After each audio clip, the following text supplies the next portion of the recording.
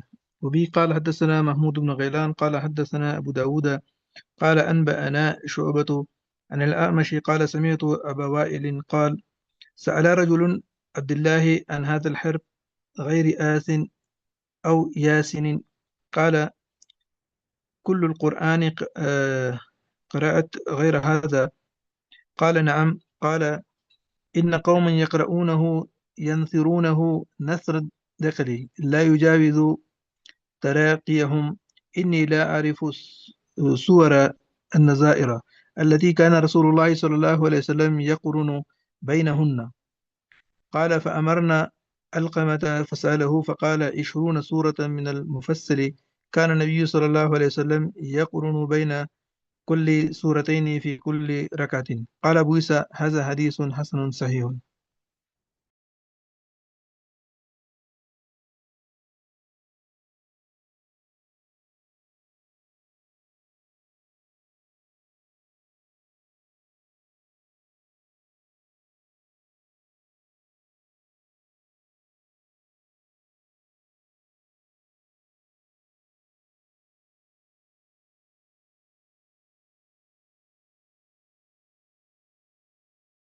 جی آواز آ رہی ہے اب؟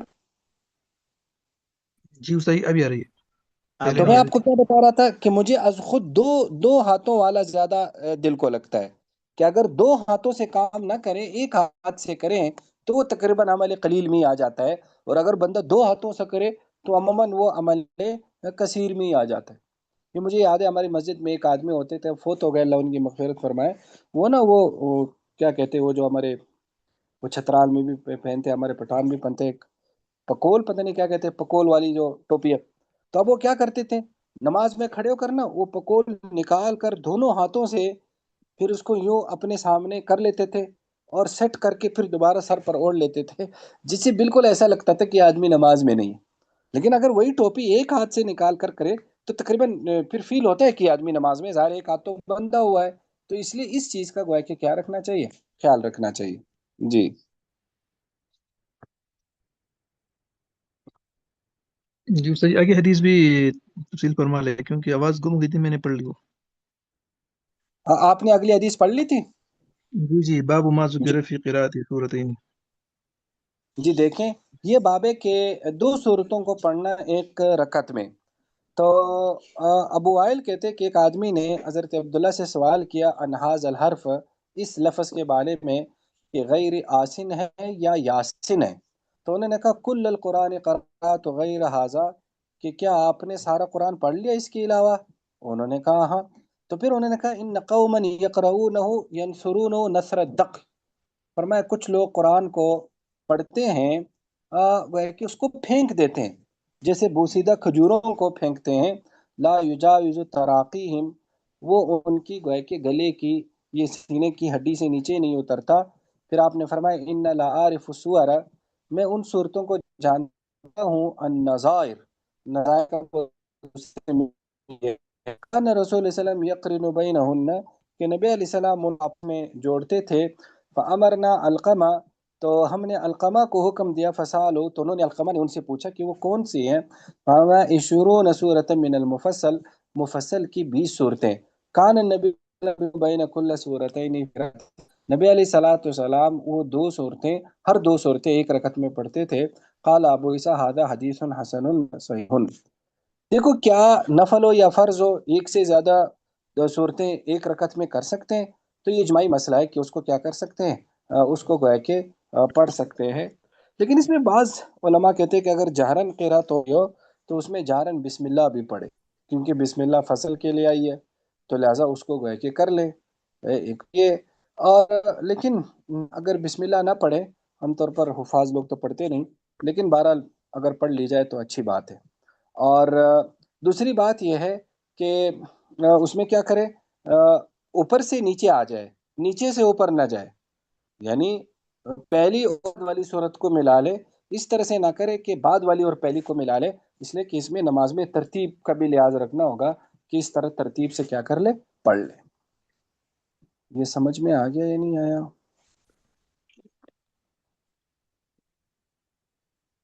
باقی جی صحیح. حضرت ابن مسعود نے جو اس آدمی پر تھوڑی سی تنقید کی ہے، تو وہ تنقید زیادہ شاید اس بات پر ہے کہ آپ نے تیزی سے کیوں پڑھا.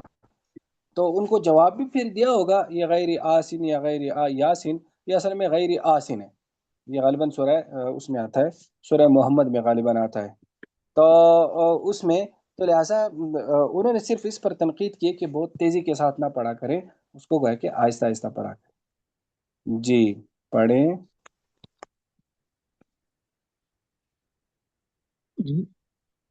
باب ما ذكر في فضل المشي إلى المسجد وما يكتب له من الأجر في خطاه. وبه قال حدثنا محمود بن غيلان قال حدثنا أبو داود قال أنبأنا شعبة أن الأعمش سمع ذكوان أن أبي هريرة رضي الله عنه عن النبي صلى الله عليه وسلم قال: إذا توضأ الرجل فأحسن الوضوء ثم خرج إلى الصلاة لا يخرجه أو قال لا ينهزه إلا إياها لم يخطو خطوة إلا رفع الله بها درجة أو عنه بها خطيئة. قال أبو عيسى هذا حديث حسن صحيح. شاباش، یہ باب ہے کہ چلنا، پیدل چلنا مسجد میں، اور جو اس میں ثواب ہے فی خطا ہو، یعنی قدم اٹھانے میں، قدم رکھنے میں، قدموں میں، تو نبی علیہ السلام فاحسن الوضو، اچھی طرح سے وضو کرے، ثم خرج الی الصلاۃ، نماز کے لیے نکلے، لا یخرجو، اس کو نہیں نکالا، او لا ینہزہ الا ایاہ، اس کو نہیں اٹھایا مگر نماز میں سے، لا یخطو خطوۃ، تو وہ ایک قدم نہیں رکھتا مگر ذریعے درجہ بلند کرتے ہیں، اور ایک گناہ اس کا گویا کہ معاف کرتے ہیں، تو گویا کہ یہ بھی سارے اتنی بڑی کی بات ہے۔ جی آگے۔ باب ما ذكر في الصلاة بعد المغرب أنه في البيت أفضل. وبه قال حدثنا محمد بن بشار قال حدثنا إبراهيم بن أبي الوزير قال حدثنا محمد بن موسى عن سعد بن إسحاق بن أجرة عن أبيه عن جده قال: صلى النبي صلى الله عليه وسلم في مسجد بني عبد الأشول المغرب، فقال ناس يتنفلون، فقال النبي صلى الله عليه وسلم: عليكم بهذه الصلاة في البيوت. قال أبو عيسى هذا حديث غريب لا نعرفه إلا من هذا الوجه. وصحيح ما روي عن ابن عمر قال: كان النبي صلى الله عليه وسلم يصلي ركعتين بعد المغرب في بيته. وقد روي عن حذيفة أن النبي صلى الله عليه وسلم صلى المغرب فما زال يصلي في المسجد حتى صلى العشاء الآخرة. ففي هذا الحديث دلالة أن النبي صلى الله عليه وسلم صلى الركعتين بعد المغرب في المسجد.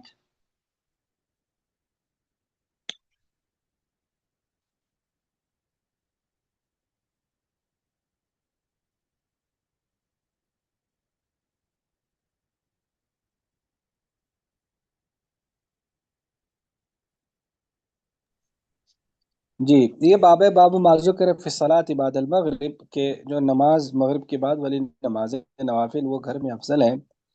تو یہ کعب بن عجرہ اپنے والد اپنے دادا سے روایت کرتے کہ نبی علیہ السلام نے مسجد عبد الاشل میں نماز پڑھی مغرب کی، تو کچھ لوگ کھڑے ہو گئے، تنفل نفل پڑھنے لگے، تو نبی علیہ السلام نے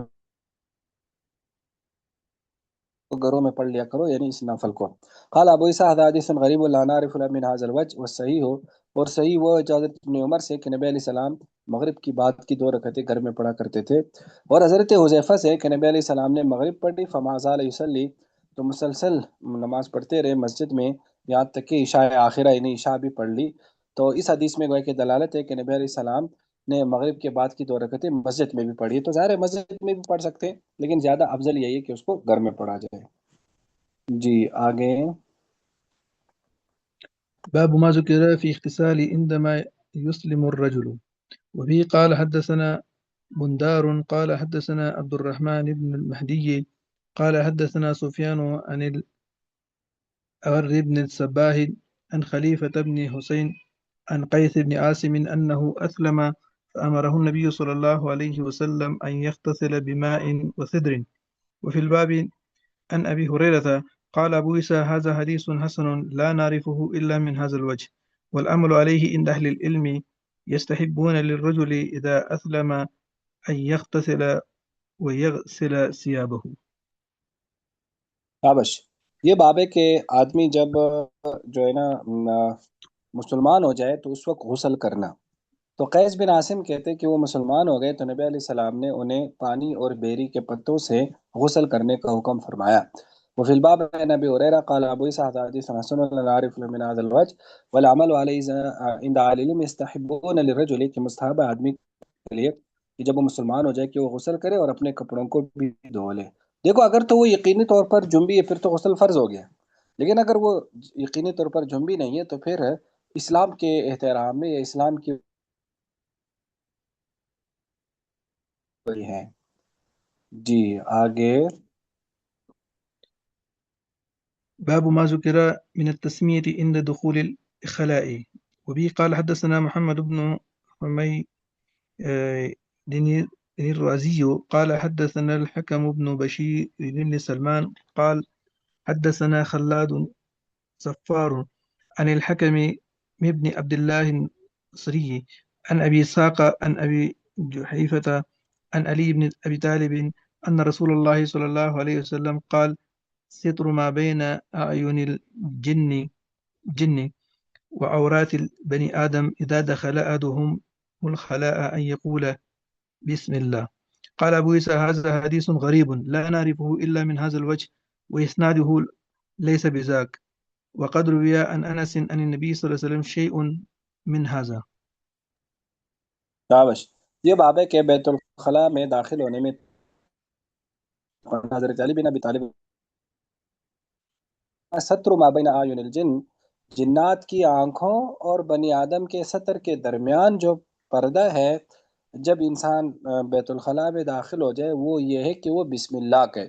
یعنی جب وہ بسم اللہ کہے گا تو یہ پردہ اور حجاب بن جاتا ہے، پھر جنات انسان کو نہیں دیکھ سکتے. قال ابو عیسیٰ ھذا حدیث غریب لا نعرف من ھذا الوجه، اور اس کی اسناد زیادہ قوی نہیں، اور حضرت انس سے اس بارے میں اور بھی چیز گویا کہ مروی ہے، یعنی اور بھی حدیثیں مروی ہیں اس میں. پھر یہ بھی الفاظ ہے اللہم انی اعوذ بک من الخبث والخبائث جو کتاب الطہارہ میں گزری تھی. جی آگے. باب ما ذكر من سيماء هذه الأمة من أثار السجود والطهور يوم القيامة. وبه قال حدثنا أبو الوليد الدمشقي قال حدثنا الوليد بن مسلم قال صفوان بن عمرو أخبرني يزيد بن خمير عن عبد الله بن بسر عن النبي صلى الله عليه وسلم قال أمتي يوم القيامة غر من السجود محجلون من الوضوء. قال أبو عيسى هذا حديث حسن صحيح غريب من هذا الوجه من حديث عبد الله بن بسر.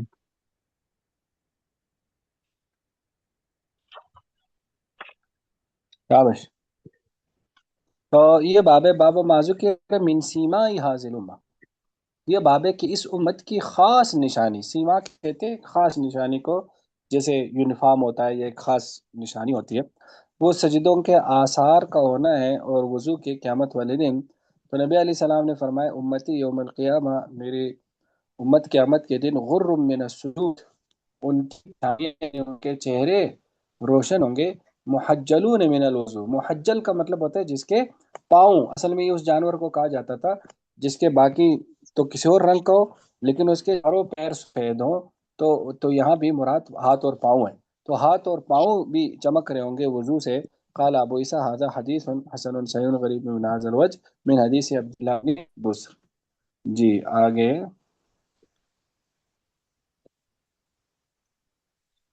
باب ما يستحب من التيمم في الطهور. وبه قال حدثنا حناد قال حدثنا أبو الأهوث عن أشعث بن أبي شعثاء عن أبيه عن مسروق عن عائشة أن رسول الله صلى الله عليه وسلم كان يحب التيمم في طهوره إذا تطهر وفي ترجله إذا ترجل وفي انتعاله إذا انتعل. وأبو الشعثاء اسمه سليم بن أسود المهاربي. قال أبو عيسى هذا حديث حسن صحيح. شابش. حضرت عائشہ رضی اللہ عنہ فرماتی ہے یہ باب ہے کہ طہور پاکی میں دائیں طرف سے شروع کرنا، کہ نبی علیہ السلام یحب التیمم، تیمم کو پسند کرتے تھے طہور میں جب تک پاکی حاصل کرتے، اور ترجل یعنی کنگھی کرنے میں جب کنگھی کرتے، وہ فی انتعالی، اور جوتا پہننے میں جب جوتا پہنتے. اور ابو شاسا کا نام ہے سلیم بن اسود المحاربی قال ابو عیسیٰ ھذا حدیث حسن صحیح. جی آگے. باب ما ذكر قدر ما يجزئ من الماء في الوضوء. وبه قال حدثنا هناد قال حدثنا وكيع عن شريك عن عبد الله بن عيسى عن ابن جبر عن أنس بن مالك أن رسول الله صلى الله عليه وسلم قال يجزئ في الوضوء رثلان من الماء. قال أبو عيسى هذا حديث غريب لا نعرفه إلا من حديث شريك على هذا اللفظ. وروى شعبة عن عبد الله بن جبر عن أنس بن مالك أن النبي صلى الله عليه وسلم كان يتوضأ بالمكوك ويغتسل بخمسة مكاكيه.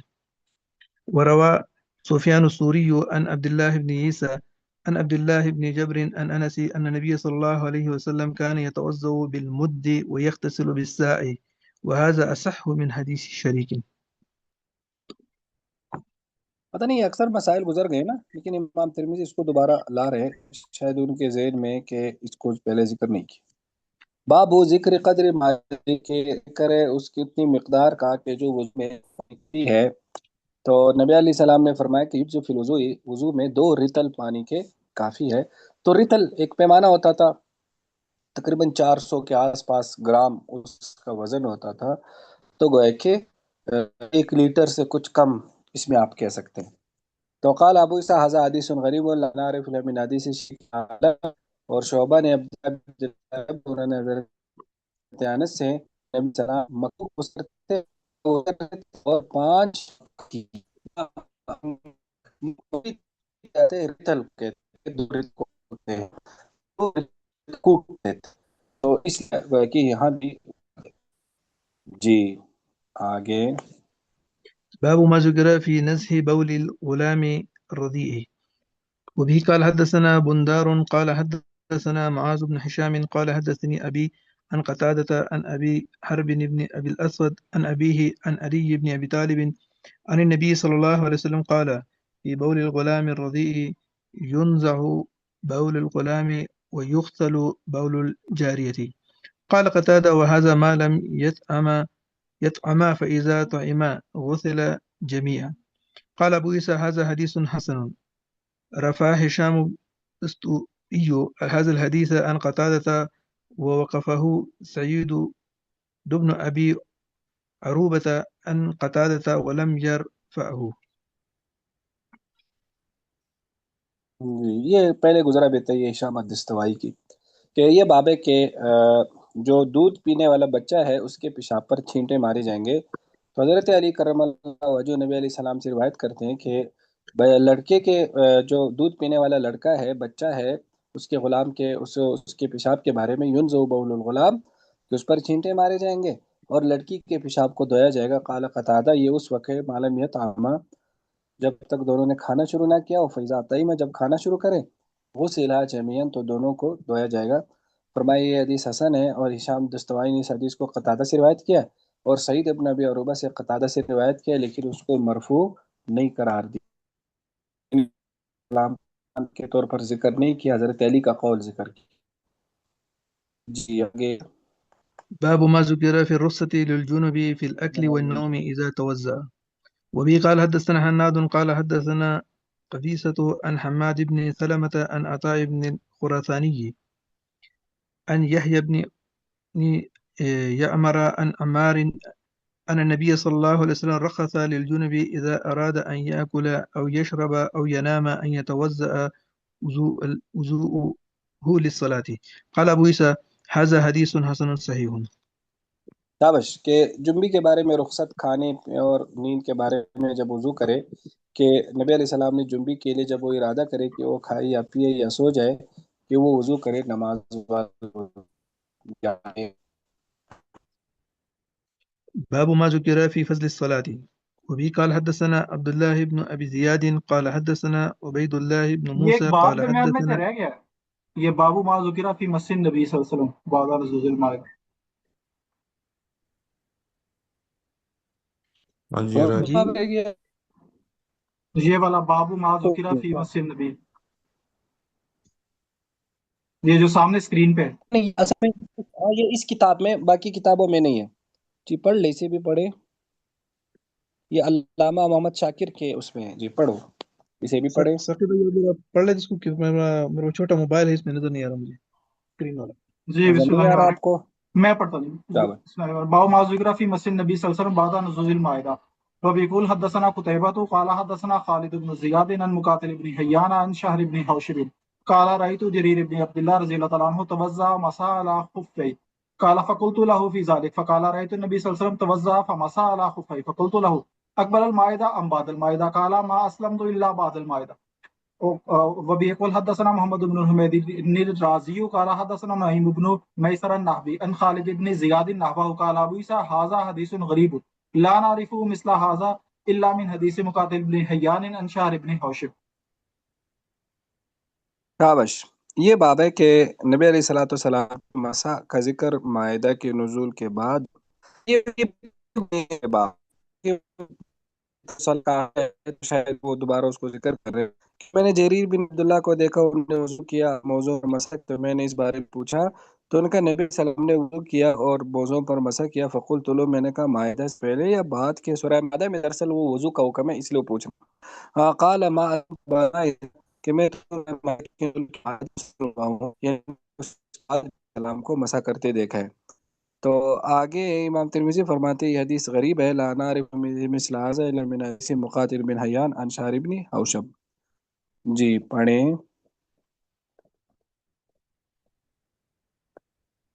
جی صحیح، یہ تو ہم نے پڑھ لیا۔ ما ذکر فی فضل الصلاۃ، یہ والا پڑھو جی۔ جی باب ما ذكر في فضل الصلاة. وبه قال حدثنا عبد الله بن أبي زياد قال حدثنا عبيد الله بن موسى قال حدثنا غالب أبو بشر عن أيوب بن عائذ الطائي عن قيس بن مسلم عن طارق بن شهاب عن كعب بن أجرة قال لي رسول الله صلى الله عليه وسلم أعيذك بالله يا كعب بن أجرة من أمراء يكونون من بعدي فمن غشي أبوابهم صدقهم في كذبهم وأعانهم على ظلمهم فليس مني ولست منه ولا يريد علي الحوض ومن غشي أبوابهم أو لم يخشى ولم يصدقهم في كذبهم ولم يعنهم على ظلمهم فهو مني وأنا منه وسيرد علي الحوض يا كعب بن أجرة الصلاة برهان والصوم جنة حصينة والصدقة تطفئ الخطيئة كما يطفئ الماء النار يا كعب بن أجرة إنه لا يربو لحم نبت من سحت إلا كانت النار أولى به.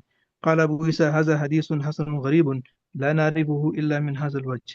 وسألت محمدا عن هذا الحديث عبيد بالله بن موسى واستغربه جدا وقال محمد حدثنا ابن نمير عن عبيد الله بن موسى عن غالب بهذا.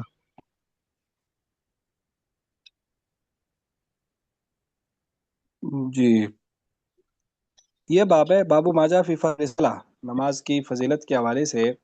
تو حضرت کعب بن عجرہ کہتے ہیں کہ مجھے نبی علیہ السلام نے فرمایا وَإِعُوذُ بِاللَّهِ، میں آپ کو اللہ کی پناہ میں دیتا ہوں ایک مجرا ایسے امراء سے، یعنی حکمراں سے، یکونون من بعد، من بعد آئیں گے، فمن غشی ابوابہم، جو لوگ ان پہ آئیں ان کی تصدیق ان کے جھوٹ کے بارے، ہاں ان کے ظلم پر کی قیادت کرے، فلیس منی ولست منہ، مجھ سے میں ان ہوں، یعنی میں تعلق نہیں، ولا یرد علی الحوض، وہ حوض پر میرے پاس نہیں آ سکے گا، اور جو ان کے بازو پر اولم یخشا، یا نہ جائے لیکن وہ تصدیق نہ کرے ان کے جھوٹوں میں اور نہ ان کے ظلم پر ان کی اعانت کرے، تو وہ مجھ سے، میں اس سے ہوں، یعنی اس کا مجھ سے تعلق ہے۔ وَسَيَرِدُ عَلَيَّ الْحَوْضُ، وہ پر میرے پاس آئے گا ایک کعب نے مجرا۔ پھر آپ نے فرمایا الصلاۃ برہان، نماز جو ہے دلیل ہے، والصوم جنۃ حسینۃ، اور روزہ جو ہے وہ ایک مضبوط ڈھال ہے، حسین و حسن سے قل مضبوط۔ پھر آپ نے فرمایا صدقہ یہ گناہ کو ایسے مٹاتا ہے جیسے پانی آگ کو۔ نے فرمایا نہیں بڑھتا کوئی گوشت نہیں بڑھتا جو جس نے پرورش پا ہو من حرام سے مگر دوزخ اس کی زیادہ حقدار ہے، وہ دوزخ میں جلے گا۔ قال وہی حسن غریب ولا نعرف من هذا الوجه، کہتے وسان تو محمد ہماری صدی میں کہا، تو انہوں نے اس کو نہیں پہچانا مگر عبید اللہ بن موسیٰ کے طریق سے، واستغربوا جدا، اس کو بہت عجیب سمجھا کہ حدیث تھوڑی سی عجیب ہے، نہیں اپنے سے اور بن کے اعتبار سے۔ وقال محمد حسن ابن عبد اللہ بن موسیٰ عن غالب بهذا۔ جی یہ آخری باب بھی پڑھ لیں۔ جی باب منه. وفي قال حدثنا موسى بن عبد الرحمن الكوفي قال حدثنا زيد بن الحبابي قال أخبرنا معاوية بن صالح قال حدثني سليم بن عامر قال سمعت أبا أمامة يقول سمعت رسول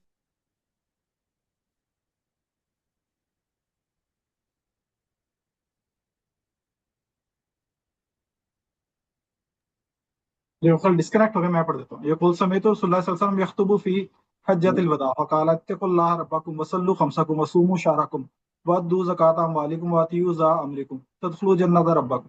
قال قلت لأبي امامہ رضی اللہ تعالیٰ عنہ منذ کم سمیت من رسول اللہ صلی اللہ علیہ وسلم هذا الحدیث قال سمیت وانا ابن 30 سنہ قال ابو عیسیٰ هذا حدیث حسن صحیح۔ باب منو یعنی اسی موضوع سے متعلق باب ہے کہ حضرت ابو امامہ کہتے ہیں کہ میں نبی علیہ السلام سے فرمایا سنا حجۃ الوداع میں، فرمایا اتقوا اللہ ربکم، اللہ سے ڈرو جو تم سب کا رب ہے، وصلوا خمسکم، 5 نمازیں پڑھو، رمضان کے روزے رکھو اور مالوں کی زکوٰۃ ادا کرو، اور واطیعوا ذا امرکم، اور اپنے جو حکمران ہیں جو بڑے ہیں ان کی اطاعت کرو تو تم اپنے رب کی جنت میں داخل ہو جاؤ گے۔ تو میں نے ابو امامہ سے کہا کہ کب کتنا عرصہ ہوا ہے کہ آپ نے اس حدیث کو سنا؟ تو انہوں نے کہا میں نے سنا جب کہ میں 30 سال کا تھا۔ قال ابو عیسیٰ ھذا حدیث حسن صحیح آخر ابواب الصلاۃ۔ تو الحمدللہ ہمارا یہ کتاب الصلاۃ جو ہے نا مکمل ہو گیا۔ اب آگے انشاءاللہ ہم کتاب الزکوٰۃ پڑھیں گے انشاءاللہ، اور کوشش کریں گے کہ یہ پہلی جلد جو ہے نا یہ اس کی مکمل کر لیں، خاص طور پر یہ جو عبادات والا حصہ یہ تو بڑا ضروری ہے۔ تو اتنا آج کافی ہے انشاءاللہ۔ جی سر، جزاک اللہ شکریہ۔ جی سر، کسی کا سوال نہیں ہے؟ سر میرا ایک سوال ہے۔ جی بالکل کریں۔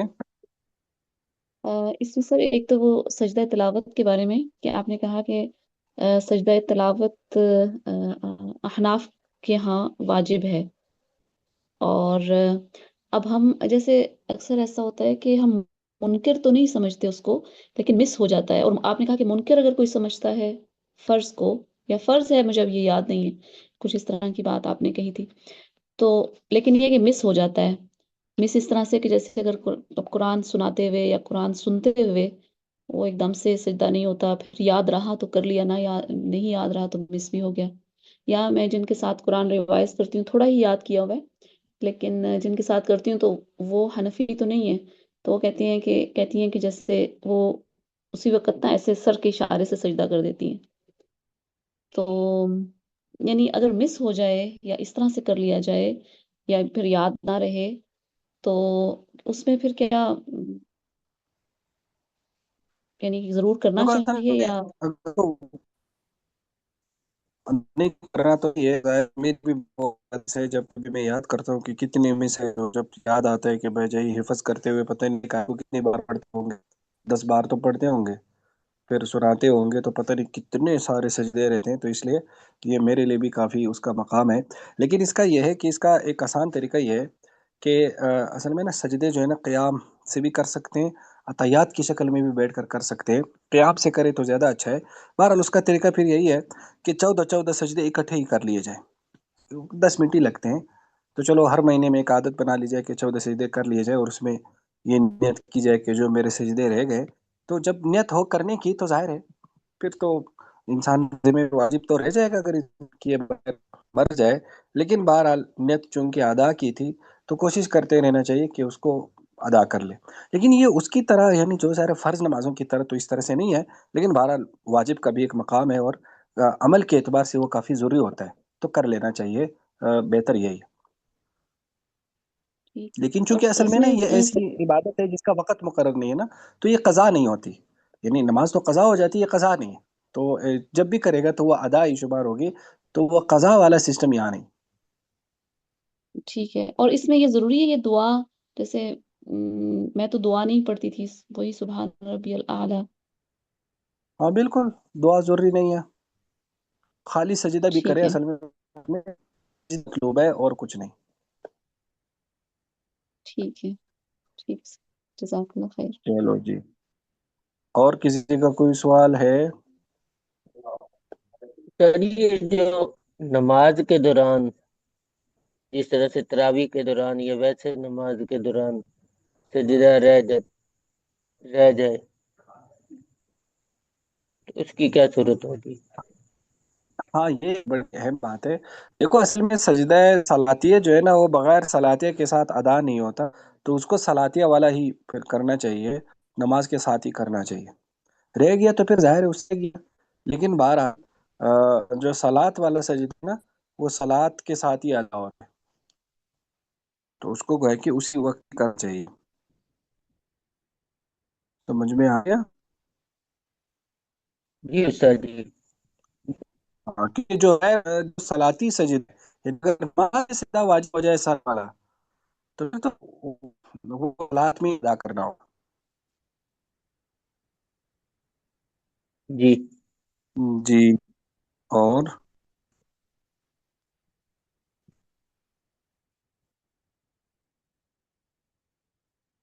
کوئی نہیں ہے؟ چلے ٹھیک ہے پھر انشاءاللہ،